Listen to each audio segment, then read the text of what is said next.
साथियों, अभी हाल ही में सोशल मीडिया पर एक वीडियो बहुत तेजी से वायरल हो रहा है, जिसमें भाई चंद्रशेखर आजाद जी बहन जी के कार्यालय में फोन लगाकर ये कहते हैं कि मुझे बहन जी से मिलना है और ये भी कहते हैं कि मुझे बहन जी का आशीर्वाद चाहिए। अब आशीर्वाद का क्या मतलब है, ये तो आप सभी लोग अच्छे से समझ रहे होंगे। साथियों, कुछ समय पहले जो राजस्थान में चुनाव हुआ था, जिसमें भाई चंद्रशेखर आजाद जी ने हनुमान बेनीवाल से गठबंधन किया, वो हनुमान बेनीवाल जो आरक्षण विरोधी था। साथियों, भाई चंद्रशेखर आजाद जी ने कुछ सीटों पर चुनाव लड़ा, चाहते तो वो अदर सीटों पर बहन जी का भी समर्थन दे सकते थे, पर उन्होंने ऐसा नहीं किया। अब बात करूंगी हरियाणा की, जहां भाई चंद्रशेखर आजाद जी ने दुष्यंत चौटाला जी के साथ गठबंधन किया। वो दुष्यंत चौटाला जी जो पिछले चुनाव में बीजेपी सरकार का सहयोगी था। साथियों, जहां चंद्रशेखर भाई ने जो चुनाव लड़े थे कुछ सीटों पर, वो चाहते तो अदर सीटों पर भी बहन जी का समर्थन दे सकते थे, पर उन्होंने ऐसा नहीं किया। अब बात करूंगी दिल्ली चुनाव की, जहां भाई चंद्रशेखर आजाद जी ने कुछ ही सीटों पर अपने प्रत्याशियों को उतारा। वो चाहते तो वो अदर सीटों पर बहन जी को भी समर्थन दे सकते थे, पर उन्होंने ऐसा नहीं किया, बल्कि उन्होंने समर्थन केजरीवाल जी को दिया। उन्होंने ये भी कहा कि हम चाहते हैं कि केजरीवाल जी यहाँ से जीते। आप समर्थन दे रहे हो अन्य पार्टियों को और आशीर्वाद मांग रहे हो बहन जी से। मैं कहती हूँ, अगर बहन जी की जगह कोई और भी होगा तो वो भी आपको आशीर्वाद नहीं देगा। अब मैं बात करूंगी आपकी और आपकी पार्टी की विचारधारा की। आपकी पार्टी में मैंने अपनी पूरी ईमानदारी निष्ठा के साथ काम किया, पूरे तन मन के साथ काम किया। धन तो मेरे पास था नहीं जो मैं आपकी पार्टी को दे सकती, पर अपनी पूरी ईमानदारी के साथ काम किया।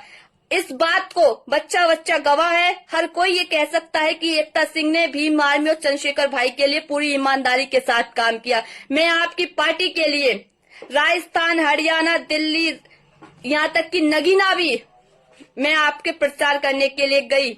बीच में एक हादसा भी मेरे साथ हुआ, मेरा भाई चला गया, पर मैं भाई खत्म होते उसके 5वें दिन में नगीना फिर पहुंच गई आपका प्रचार कराने के लिए, आपको जिताने के लिए। पर मुझे मिला क्या?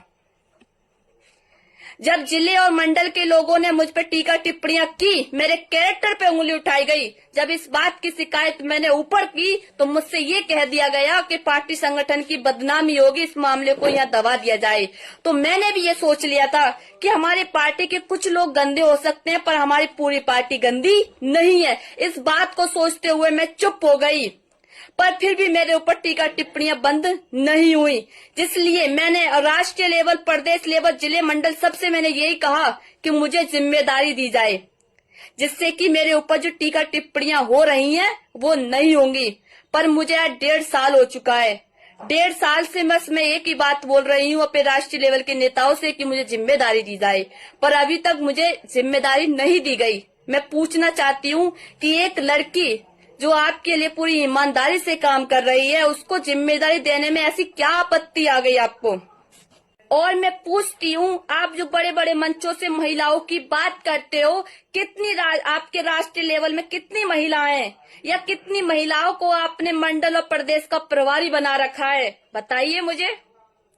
पर अब मैं कहती हूँ कि अब मुझे किसी पार्टी संगठन की जरूरत नहीं है। मैं बाबा साहब की वो शेरनी हूँ। मैं अपने आप में वो दम रखती हूँ कि जो मैं अपने महापुरुषों की विचारधारा अपने लोगों तक मैं अपने बलबूते पर पहुँचा सकती हूँ। अब मैं जमीन स्तर से अपने और अपने भाइयों का साथ लेकर जन जन तक विचारधाराओं को बाबा साहब की पहुँचाने का काम करूंगी। मुझे किसी पार्टी संगठन की जरूरत नहीं है। और मैं अपने सभी भाइयों से ये भी कहूंगी कि आप समर्थक बनिए, अंधभक्त मत बनिए। और हाँ, मुझे ये भी पता है कि आप कुछ भाई बंद मुझे गलत बोलेंगे, मुझ पर टीका टिप्पणियां करेंगे, तो मैं कहती हूँ वक्त सभी का आता है। आज वक्त मेरा आया है तो आने वाला समय भी आपका हो सकता है। इसलिए समझदार बनिए, अंधभक्त किसी के मत बनिए।